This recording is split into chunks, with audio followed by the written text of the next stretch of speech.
nice little filter. Oh, yeah. Bro, Cute. This makes me look nice. This makes me look Colombian. Okay. Hello, beautiful humans. We are here. It is Thursday.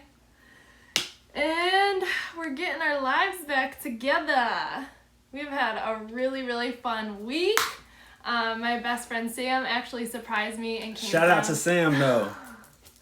She came down for the whole week, so we have been so busy. And honestly spent today, we slept pretty late, got our workout in, and yeah, waved to everybody. Yeah. Hi, Michelle. But we just decided to get on here, do our little live. We're doing it every Thursday. And today, we were just talking about, I was like, babe, what topic do you want to do? He's like, you need to pick. So what we're going to do is just start going through the comments that we got and all of the questions that we've gotten and just start answering. So it's kind of like Q&A. So if you guys are watching this or watching the recording and a question that you want answered has not gotten answered yet, comment it, because we're just going to be going through. We'll probably do a Q&A. I feel like that should be like a once a month thing, and then the rest of it will just be like topics that we choose. But if you are jumping on, let us know that you can hear us, because we got kind of a crazy setup here, so we just want to make sure. But our first question was from Cassie, my girl Cass. She said, what kind of things do you guys argue about, and how do you get through those arguments? Whew! Oh no, you can't hear. Oh, you can. Okay, I was like, shit. Nice. Okay, sweet. All right, so the first question is, what kind of things do you guys argue about, and how do you get through those arguments? You want to go first? We kind of went through the questions, I don't know, last week, and like came up with our kind of ideas of what I thought the answer would be and what he did. My first answer to that question, honestly, we have grown so much in the past couple of years, and there is like some, I don't know, what's the word, like key things that we've come back to that have kind of like, I don't even want to say like arguments, but like things that we've had to have like serious conversations about.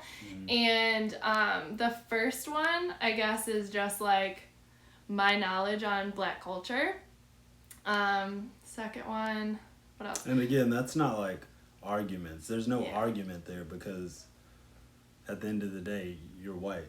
Like you're not gonna know all of Black culture and everything like that, but it's just discussions on consciousness of it and being able to relate, and for her to be able to understand a different side of life in general, which is my life.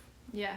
So I know we got some also let's answer this first. Okay, so we'll just start with that as the first thing that we would like conversate about is Black culture and my knowledge of, you know, current events that are going on. So a little background, I know I mentioned this quickly at the end of our last video. For those of you who don't know, I grew up in a super, super small town in the middle of upstate New York. I graduated with like 60 people, and we didn't have any Black people, and like I didn't have any Black kids in my class. Not one? Not one in my class. Damn. Yeah.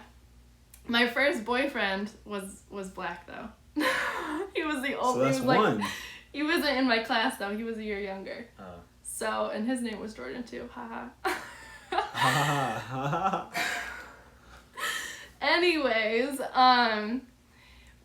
I grew up in a super small town, but the only there was one Black family, mixed family actually, in our town, and then the only other Black male was my stepdad, who obviously lived with me. So that's kind of like where I'm from. And then growing up, I don't know, I think that the fact that I had a Black stepdad and he was part of my life since the time I was 8 kind of like made me see him as, you know, I don't know, that was, you know, you always look for somebody that's like kind of like your dad. Jordy is not like my dad whatsoever, but I think that's just like we have some similarities. First attracted me to I don't know, I don't know if that sounds weird. Like, first attracted me to black men was the fact that my stepdad was black, and you kind of like, I don't know, that was just my normal. But, okay, back to the argument. Mm-hmm. So, I think growing up, I didn't have a lot of knowledge. I think my mom did her best as far as being in a relationship with a black man to, like, kind of educate herself. But I think because we weren't surrounded by other black people, it was, like, not something that was, like, around me all the time, if that makes sense. Mm-hmm. So getting into our relationship, that is a huge part of, what you're passionate about, as far as, like, you put a lot of that into your music. Yeah. And so I had to not only, like, do my own research on, like, current events or, like, things happening in the world now.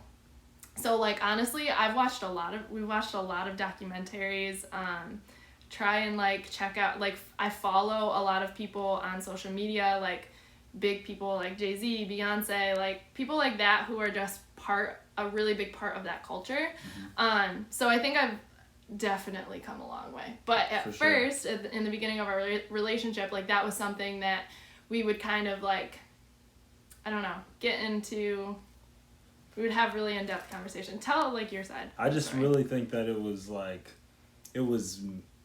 a culture clash, and that's what, like, caused indifferences in our relationship, and those were seen as little arguments or disagreements. But ultimately, like you said, you've come a long way, and I think we are benefiting off of that in our relationship now. Things seem to be, like, communication seems to be a little better, and it's because you're more knowledgeable and more conscious of my culture, which is, like, how I do things, certain things that I study, certain things that I talk about. Like, ultimately, if you didn't do that knowledge, like, I've talked to you about this before, like, it was like, how is this gonna work? How are you gonna be with a black man? Like, it's not gonna work. And then even in more depthly, like, how are you gonna raise black children? Like, it's gonna be difficult for you to do that if you have no knowledge of our culture, not just the entertainment, not just the LeBron Jameses and the sports, but what they do. Like, LeBron James building that school, like, that's more of the in-depth stuff in the culture. And so you said something in the beginning of just, like, how we go about life. Like, this is something we had a conversation with Sam about even yesterday, of, like, you have to go through life a completely different way than I do.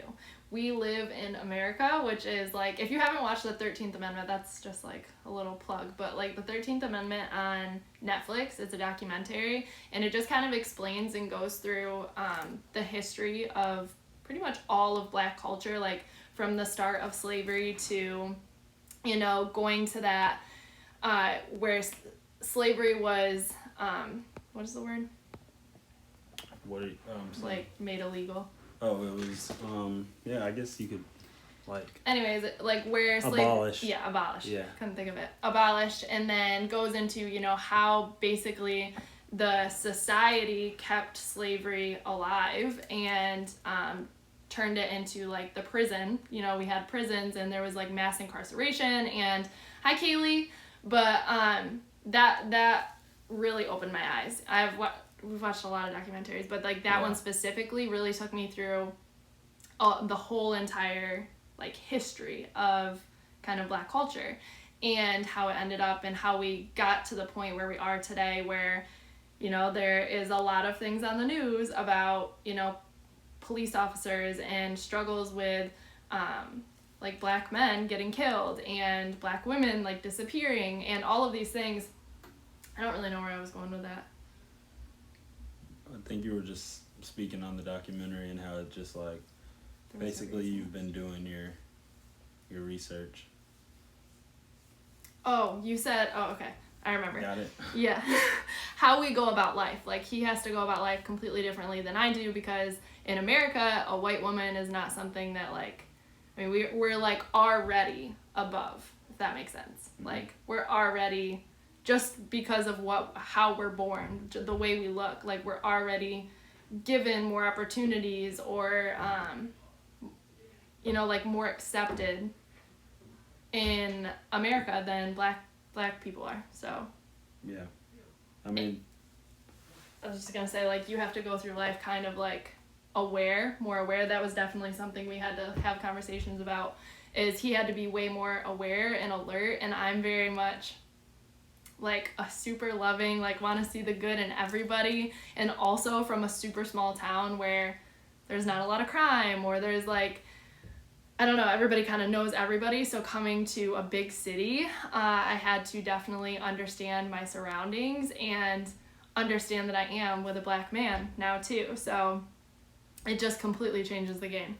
Yeah, and I think ultimately it's supposed to rub off a little bit onto each other, because like, even as a black man, I won't benefit from consistently having my guard up, you know, right, going through life. Like, I'm not going to be open to opportunities or situations that might, you know, benefit me in some way if I'm constantly walking around with my guard up. But on the same thing, like, you can't just walk through this world 100% like, you trusting of others, trusting la-di-da, like, because people will take advantage of that. Like, it's not a if or maybe they will, like, they will. Like, it's just a matter of who sees it at what time. So like, it's just important to always have that balance, and like, we are literally the clash of that. So, and I think that's like our biggest strength, and like it was our biggest weakness that we've turned into our biggest strength, because we are like so polar opposite in pretty much everything, that it's allowed us to really learn how to communicate with each other. And you know, his weaknesses is something maybe that I have strengths in, and my weaknesses are something that he has strengths in. So we've really been able to like learn from each other and grow from that. I feel like we've kind of answered that one, but like, what other things do we get into arguments about or conversations about? I think I was just gonna say this could be a whole nother video, like talking about love, what love is, idea of love, like all of that. Yeah, I feel like we might have to make that our next video. Yeah, that one will go for a while. What other questions? Okay. What are your guys' love languages, and how do you accommodate each other with them? That needs to go with the love video. Okay. I'm trying to think of another thing that we have like had a disagreement or conversation about. I don't know. I feel like a lot of our big conversations come from putting faith over fear. Yeah. Yeah. But like, that's just a constant everyday thing. So it's like a accountability thing. We could talk about, I mean, one thing that we get into conversations about is like my struggle with anxiety, like, for sure, because your faith was very much stronger than mine in the beginning. Yeah. And so my struggle with anxiety has like come a long, long ways, and I've like really learned how to overcome a lot of it and know myself and how it shows up in my life and in what circumstances. And I think for you, like, that literally goes back to Black culture, like, and how we were raised and everything. Like, you almost didn't have time for like anxiousness. Yeah. And like, that was my norm. Yeah, I mean, that's what most Black culture, like, Black people have endured over the years. When you think of slavery and just civil rights and everything, like, we had to take what we could get, basically, and we were always on high alert, and you're just like, you don't have time to like second guess, basically, because that could be the end of you in more ways than one. So yeah, that was a big clash for us, you being very anxious, but it's like, it's something that everybody gets, so it's like, it's not, and like it shows up differently in everyone. And it's not like Black people are immune to it, like the whole like race is immune to it. That's not the case. It's just like, all together, from what we've endured generationally, like, I feel like we are less likely to be like crippled. crippled by it, yeah, because we've endured so much already. So it's just like your nature is to like come out on top. Like your nature is to like fight through. Yeah. And I don't know. I don't know. I think it's now because I think it's now like it's like we want to, but I think in the past and up till now it's like we've had to. Like that's our mentality. It's not like we just want to be on top because we want to. We like have to try to find a way. We have to fight to do that. So like you said, it was almost like we didn't have time to be anxious. And then like you said, it's just a thing like of us rubbing off on each other again, because like I understood like I couldn't be like, you know, stop being anxious. Like that's impossible. Like it's impossible to stop being anxious, but at the same time like being conscious and noticing it and checking it then, people don't do that. People like just let it be, and they're like, this is okay. And then it turns into more. Yeah, and they're like, this is okay. This is okay for me to be, and it is okay for you to be anxious, but it's not okay to address it and let it continuously build up into like a nervous breakdown. Right.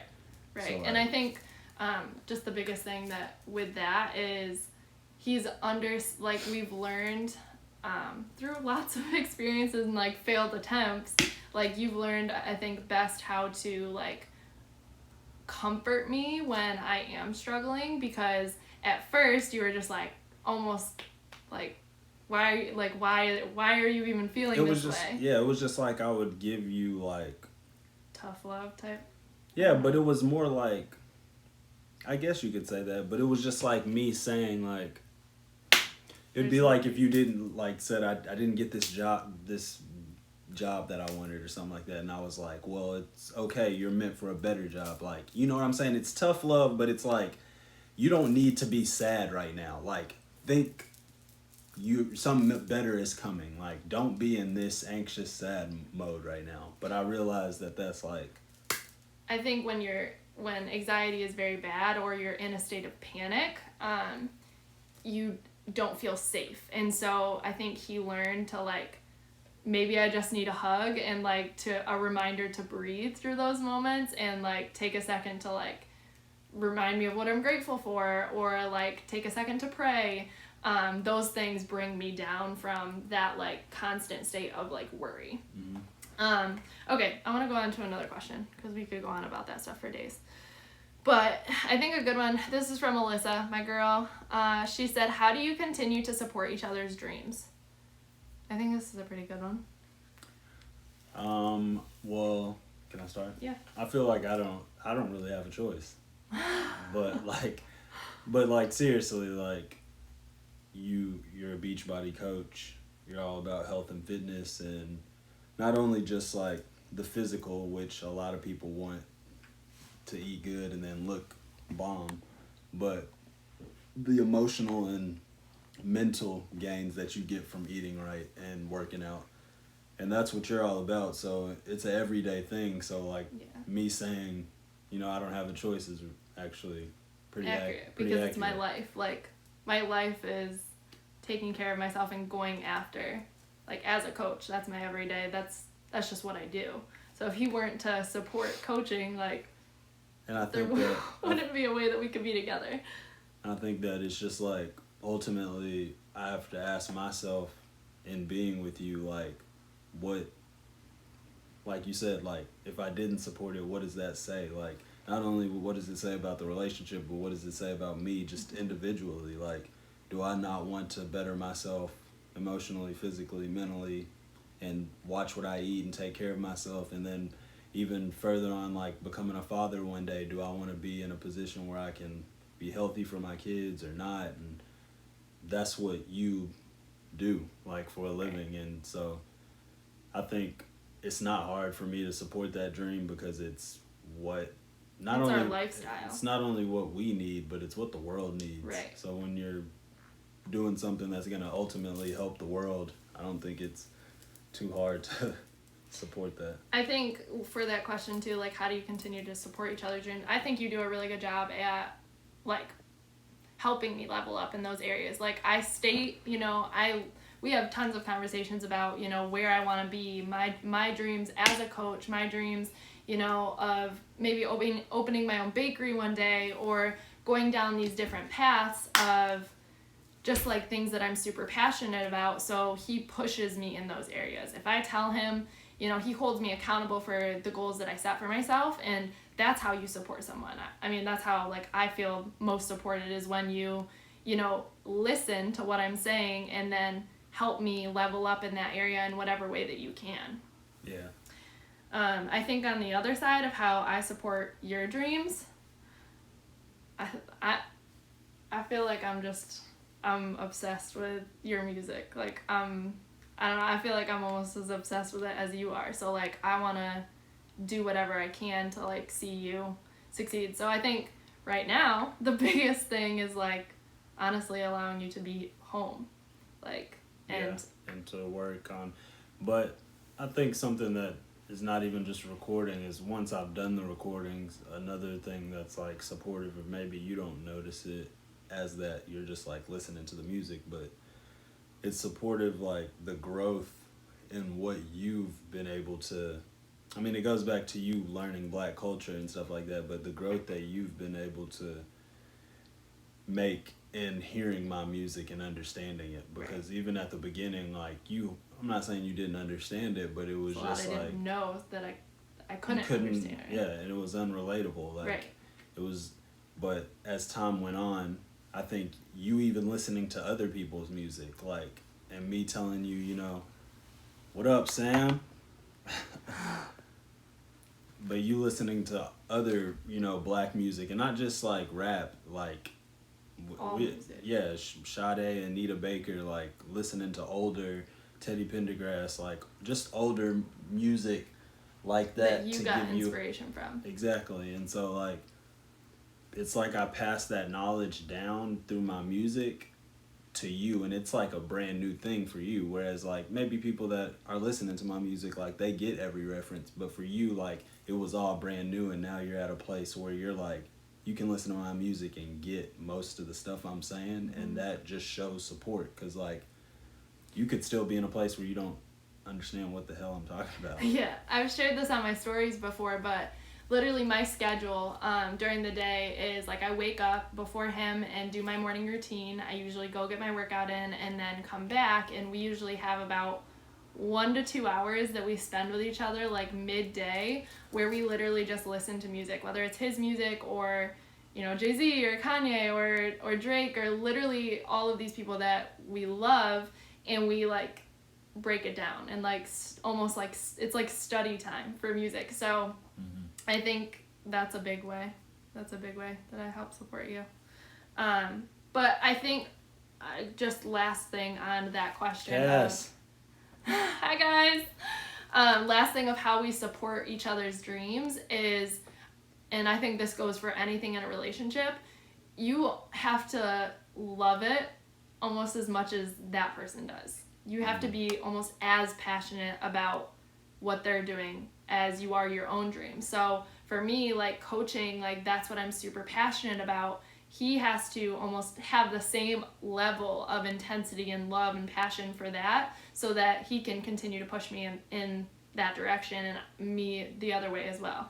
Yeah. And one more thing I want to add to that is, like, for real, I feel like we got lucky in this sense because of what we both do. Mm-hmm. Like, I feel like there's a lot of relationships out there, like, I'm not speaking on them negatively or anything, but like, one lady is a nurse and the other one's a lawyer, say, but like, that the nurse has no the passion to be a lawyer, right, or anything that the lawyer is doing. That's just who they're in love with, and they bring the money home with that.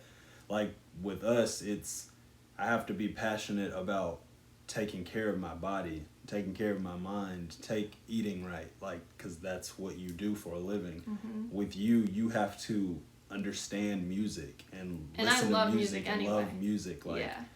And just like understand the culture and everything and the references from music, like, which is an art, like, so basically food and art, like, that's yeah. all we have to worry about. The last thing I was gonna say with that is, like, we are both entrepreneurs, like, and I feel like that's a more common thing obviously in today's society, but back then, like, that was not common at all. So in our relationship, it's a totally different dynamic than somebody, like you said, who has two people working 9 to 5s. Like, we're both entrepreneurs making our own schedules, like trying to go after our separate dreams but also support each other. So it's just like a totally different dynamic of a relationship.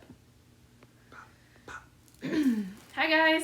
All right, so next question is with Bree, from Bree. She said, I want to hear the positives and challenges of living with your significant other. Do you get alone time? Do y'all have an agreement on who takes care of what? And then she asked if we'll be getting a fur baby soon. All right, so let's just start with the beginning. What was the first sentence? So the first sentence was, hear the positives and challenges of living with your significant other. Okay, so one that I have, and then you can take over. One that I have for sure, one of them was like sleeping habits. Yeah. And so like, I like to stay up late. Like, that's just what I do. It's just how my body is. It's like, I'm very creative at night. Like, I'm a night owl for sure. Like, I can get up in the morning and have a pretty productive morning and everything, but like, I like to stay up real late, 2 o'clock in the morning, 3 o'clock in the morning, and then sleep in a little bit. This one, like, well, she claims that she doesn't like to stay up late, but she be up late. and then like, she'll try to get to sleep early because she's a morning person. Like, she does better in the morning when she gets up and gets her, PD done and all that stuff. Like, she's better in the morning. But the disagreement comes when she was like, basically she can't fall asleep without me being in the bed. Anyone else? In the actual bed with her, like, not in the living room, writing or something. She's in the room, you're tired, get your sleep. Like, she can't sleep. And then it kind of put me in a situation where I was like feeling bad. Like, is it like, I feel bad for staying up, like, when I want to, because she's not getting the sleep that she wants and blah, blah, blah. But we're past that now. Yeah. She takes her ass to sleep. So. Okay, like. So at first, her question was like challenges. That's definitely a challenge that we've had.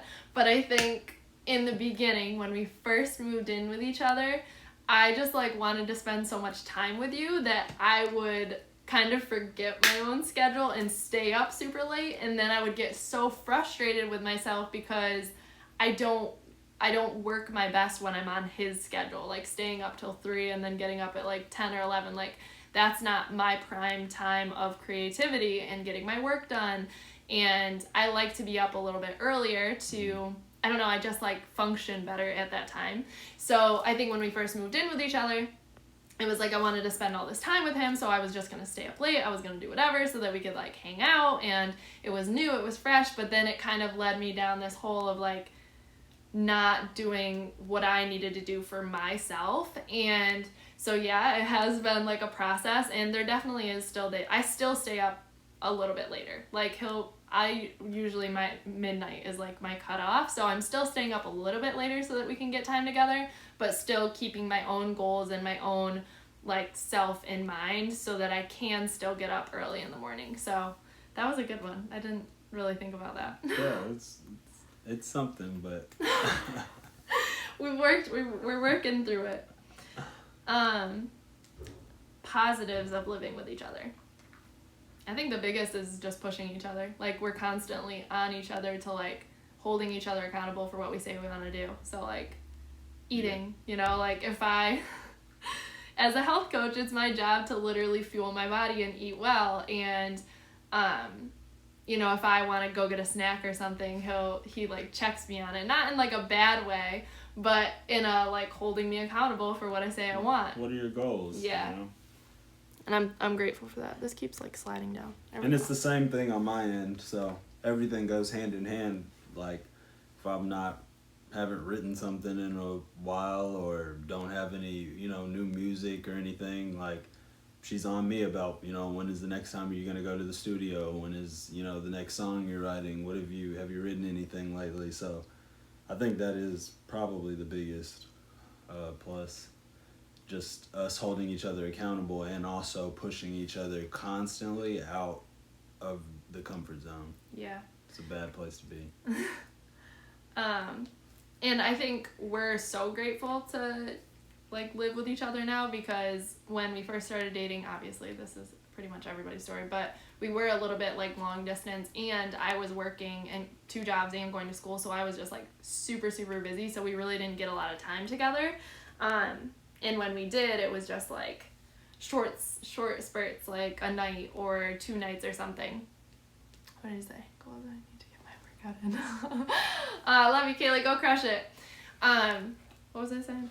Oh, we're just grateful that we actually get to live together now, and we just picked up and moved across the country. So that was dope. Oh yeah, that was dope. It was fun.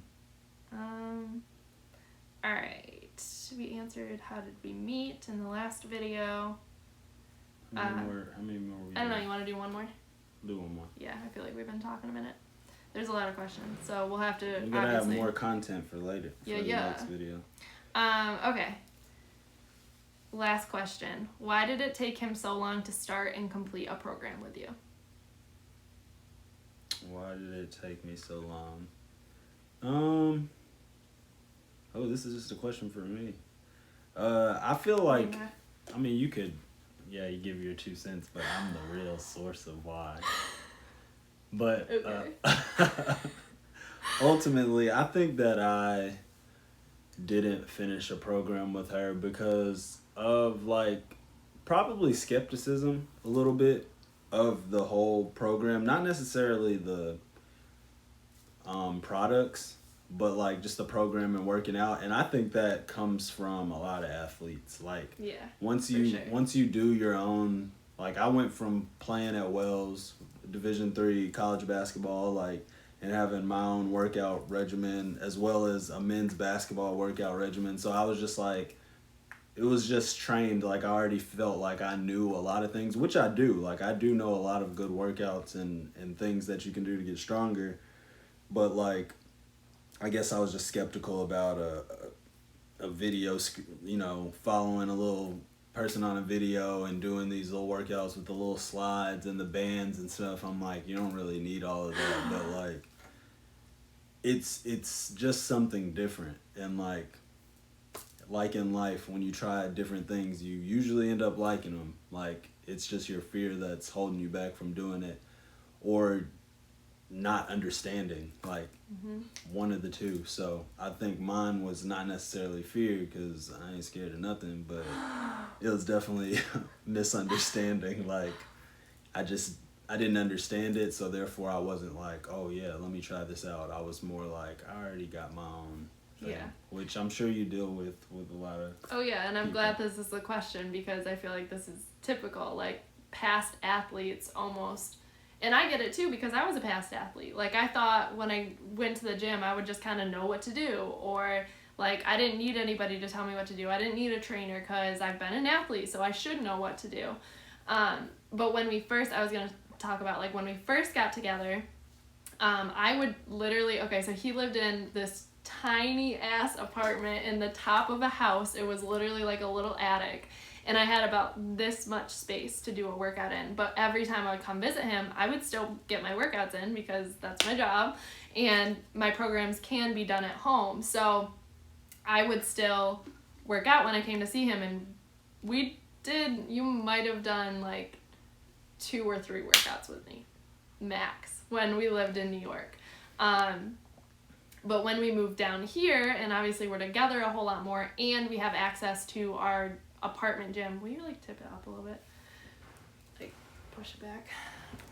When we had the access to our apartment gym and we're together a whole lot more, it's almost like, okay, well, I'm showing up and doing my workout every day, and you weren't really working out when we lived in New York. You were playing basketball every once in a while, but yeah, I wasn't consistently going to a gym or lifting with weights or anything like that. So when we moved here, you started to work out again, but still was kind of doing your own thing. And then I feel like the first program you did with me was Lift 4.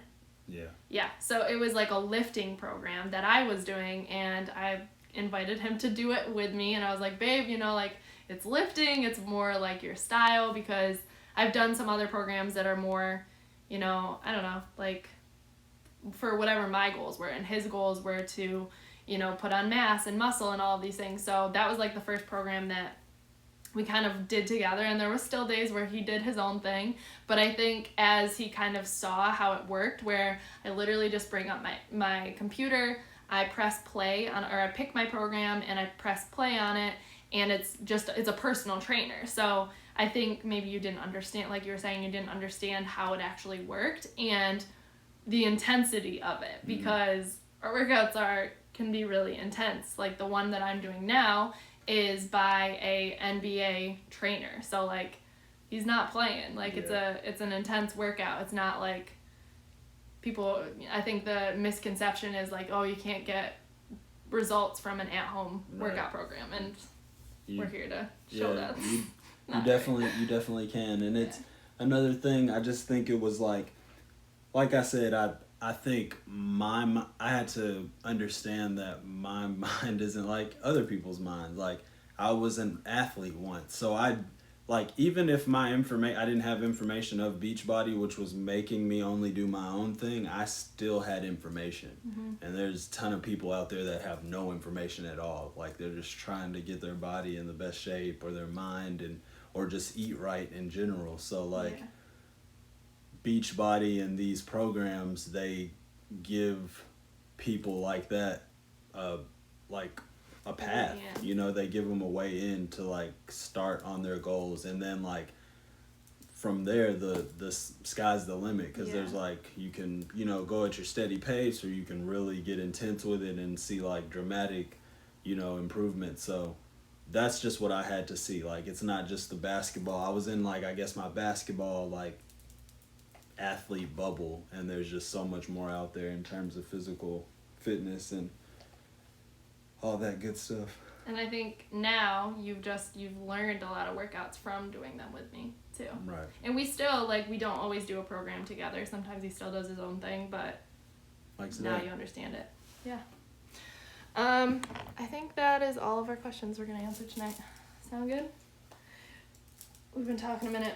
We have lots more content to come, and we definitely want to continue to answer your questions, but we're excited. We're thankful for all of you guys who hopped on. We will be uploading this to YouTube, so you can watch the full video. We'll post the little snippet on IGTV.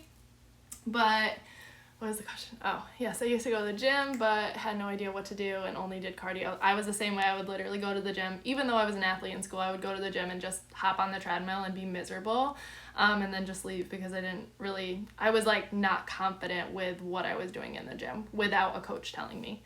And I like what she said down here. It's like she had a direction now, and that's what I was talking about. Like people need that direction, and then they'll just like go hard from there. They just need that start, honestly. Yeah, and that was definitely me. Hi guys, I see y'all hopping on now. Okay, we are actually hopping off. Missed the show, but you can go to YouTube. Yeah, make sure you go back and watch. We're gonna post our little snippet on IGTV, post the full video on YouTube. But we love you guys. We appreciate your support, and we hope we answered some of your questions. And like we said, if you have any others, post them on the post that will be up tonight, so we can continue to answer them and come up with just different topics. So we love you guys. Peace. See y'all next Thursday.